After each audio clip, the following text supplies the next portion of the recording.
नमस्कार। Modern Indian history का एक ऐसा चैप्टर आज हम समझने जा रहे हैं जिसके बिना इस विषय को समझना मैं कहूँगा अधूरा है। हम बात करने वाले हैं 19वीं सदी के धार्मिक और सामाजिक सुधार आंदोलनों के बारे में। ये वो दौर था जब हमारा समाज कई तरह की कुरीतियों और अंधविश्वासों में जकड़ा हुआ था। लेकिन इसी दौर में कुछ ऐसे महान विचारक और आंदोलन हुए जिन्होंने आधुनिक भारत की नींव रखी। यूपीएससी हो, स्टेट पीएससी हो या एसएससी, हर एग्जाम में यहाँ से सवाल बनते ही बनते हैं। तो चलिए आज इस बहुत ही ज़रूरी टॉपिक को एकदम आसान भाषा में समझते हैं। तो आज हम किन किन चीज़ों पर बात करने वाले हैं, चलिए एक नज़र डालते हैं। सबसे पहले हम उस चिंगारी को समझेंगे, मतलब आखिर इन सुधारों की ज़रूरत पड़ी ही क्यों।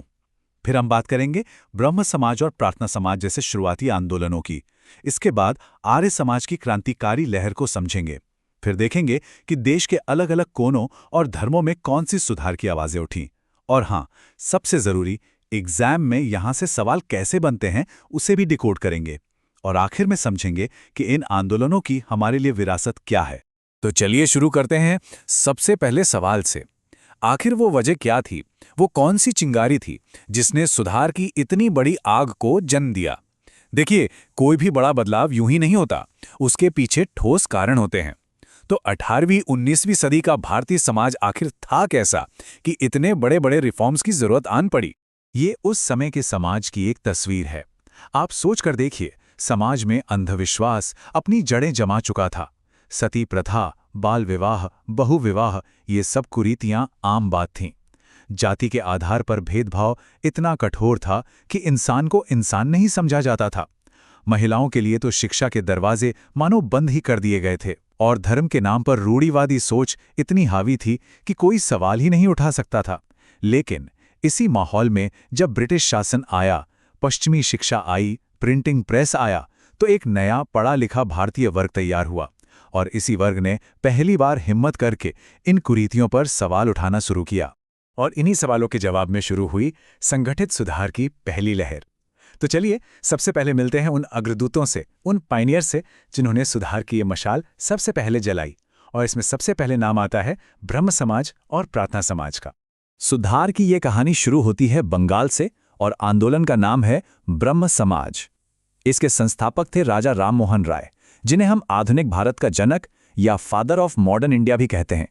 अब यहां पर एग्जाम पॉइंट ऑफ व्यू से 3 फैक्ट्स बिल्कुल रट लीजिए। संस्थापक कौन? राजा राम मोहन राय। साल कौन सा? 1828। और जगह? कलकत्ता। ये तीनों डायरेक्ट एमसीक्यू में पूछे जाते हैं। अच्छा, तो ब्रह्म समाज के मुख्य विचार क्या थे? सबसे पहला और सबसे जरूरी, एकेश्वरवाद, यानी ईश्वर एक है। दूसरा, उन्होंने मूर्ति पूजा का विरोध किया। तीसरा, ये बहुत महत्वपूर्ण है, उन्होंने वेदों की तर्कसंगत व्याख्या पर जोर दिया। मतलब वेदों को आंख बंद करके मत मानो, बल्कि तर्क और बुद्धि से समझो। और चौथा, समाज में फैली बुराइयों, खासकर सती प्रथा और जाति व्यवस्था के खिलाफ एक मजबूत आवाज उठाई। और राजा राम मोहन राय के ही अथक प्रयासों का नतीजा था कि 1829 में governor general Lord William Bentinck ने सती प्रथा को गैरकानूनी घोषित कर दिया। ये एक बहुत बहुत बड़ी जीत थी। अब ये जो पॉइंट है ना, ये मेंस के आंसर राइटिंग के लिए बहुत क्रूशियल है। ब्रह्म समाज की सबसे अनोखी बात यह थी कि इसने पश्चिमी दुनिया के अच्छे विचारों, जैसे कि ईसाई नैतिकता, तर्कवाद, को भारतीय दर्शन के साथ मिला दिया। ये सिर्फ एक धार्मिक सुधार नहीं था, ये एक तरह से एक ऐसी आधुनिक भारतीय पहचान बनाने की कोशिश थी जो अपनी जड़ों से भी जुड़ी रहे और दुनिया भर से अच्छी बातें भी सीखे। ठीक है, तो बंगाल से निकलकर अब हम चलते हैं पश्चिम भारत यानी बॉम्बे की तरफ। यहाँ 1867 में आत्माराम पांडुरंग ने प्रार्थना समाज की स्थापना की।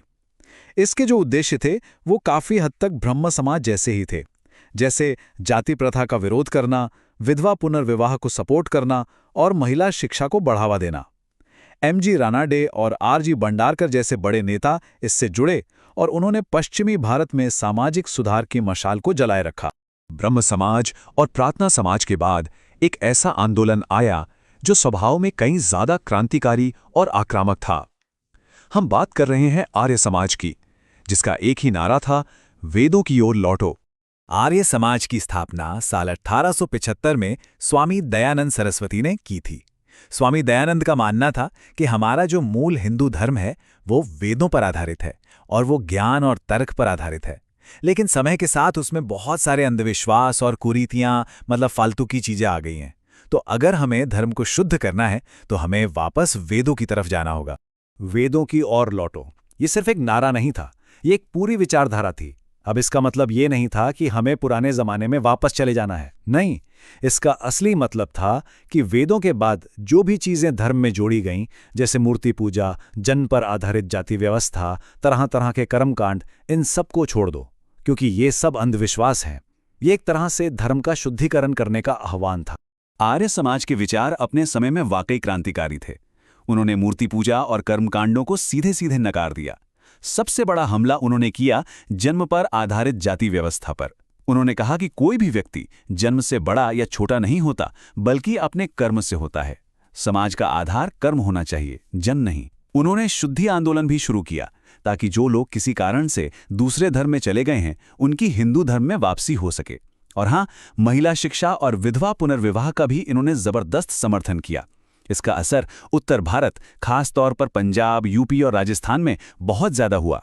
लेकिन सुधार की ये जो लहर थी, ये सिर्फ उत्तर भारत या हिंदू धर्म तक ही सीमित नहीं थी। देश के अलग अलग हिस्सों और अलग अलग समुदायों में भी बहुत मजबूत आवाजें उठ रही थीं। तो चलिए अब इन अलग अलग आवाजों को भी सुनते हैं, ताकि हमें पूरी तस्वीर साफ हो। इनमें सबसे चमकदार सितारा थे स्वामी विवेकानंद।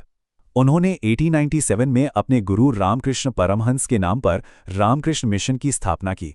मिशन का मूल सिद्धांत था, नर सेवा ही नारायण सेवा है, मतलब इंसान की सेवा करना ही भगवान की सच्ची सेवा है। आपको याद ही होगा, 1893 में शिकागो की विश्व धर्म संसद में उन्होंने जो भाषण दिया, उससे पूरी दुनिया को भारत की आध्यात्मिक ताकत का एहसास हुआ। रामकृष्ण मिशन ने प्रैक्टिकल काम किया, जैसे स्कूल और अस्पताल खोलना। अब जरा मुस्लिम समुदाय में हुए सुधारों पर नजर डालते हैं। यहाँ दो बड़े आंदोलन हुए और एग्जाम में अक्सर इन दोनों को लेकर कंफ्यूजन पैदा किया जाता है। ध्यान से सुनिएगा। पहला था अलीगढ़ आंदोलन, जिसके लीडर थे सर सैयद अहमद खान। इनका मानना था कि मुसलमानों को आगे बढ़ने के लिए मॉडर्न यानी अंग्रेजी और वैज्ञानिक शिक्षा अपनानी होगी। वहीं दूसरा था देवबंद आंदोलन। ये इसके ठीक उल्टा था। इन्होंने पारंपरिक इस्लामिक शिक्षा पर जोर दिया और पश्चिमी असर का विरोध किया। तो कीवर्ड याद रखिए, अलीगढ़ मतलब आधुनिकतावादी और देवबंद मतलब परंपरावादी। ये आग दक्षिण भारत में भी उतनी ही तेजी से फैली हुई थी। केरल में श्री नारायण गुरु ने एक जबरदस्त नारा दिया, एक जाति, एक धर्म, मानव के लिए एक ईश्वर। ये जाति व्यवस्था पर बहुत सीधा और गहरा प्रहार था। वहीं तमिलनाडु में पेरियार ईवी रामास्वामी ने जातिवाद के खिलाफ आत्मसम्मान आंदोलन यानी सेल्फ रिस्पेक्ट मूवमेंट चलाया। इससे ये पता चलता है कि सुधार की जरूरत पूरे देश में महसूस की जा रही थी। चलिए अब आते हैं सबसे काम की बात पर। इतनी सारी जानकारी तो हमने ले ली, लेकिन एग्जाम में इसका इस्तेमाल कैसे करना है, एग्जाम में स्कोर कैसे करना है, इसके लिए हमें क्वेश्चंस के पैटर्न को समझना होगा। ये देखिए, ये सबसे कॉमन टाइप का सवाल है जो इस टॉपिक से आता है। Match the following. एक तरफ संगठन का नाम है, दूसरी तरफ संस्थापक का। अब इसको हल करते हैं। ब्रह्म समाज यानी राजा राम मोहन राय, ए का 3। आर्य समाज यानी स्वामी दयानंद सरस्वती, बी का 1। प्रार्थना समाज यानी आत्माराम पांडुरंग, सी का 2। और रामकृष्ण मिशन यानी स्वामी विवेकानंद, डी का 4। देखिए, इस तरह के टेबल बनाकर याद करने से चीजें बहुत आसान हो जाती हैं। अब एक दूसरा सवाल देखते हैं जो आपकी अंडरस्टैंडिंग को चेक करता है। सवाल है, आर्य समाज के बारे में कौन सा कथन गलत है? पहला, इसने वेदों की ओर लौटो का नारा दिया। ये तो बिल्कुल सही है। तीसरा, इसका प्रभाव मुख्य रूप से उत्तर भारत में था। ये भी सही है। अब दूसरा स्टेटमेंट देखिए, इसने जन्म पर आधारित जाति व्यवस्था का समर्थन किया। क्या ये सही है? नहीं, बिल्कुल गलत। आर्य समाज ने तो इसका जबरदस्त विरोध किया था। तो हमारा सही जवाब होगा ऑप्शन 2, क्योंकि सवाल में गलत कथन पूछा गया है। तो हमने आंदोलनों को समझ लिया, एग्जाम के सवाल भी देख लिए। अब आखिर में इस सब का निचोड़ क्या है?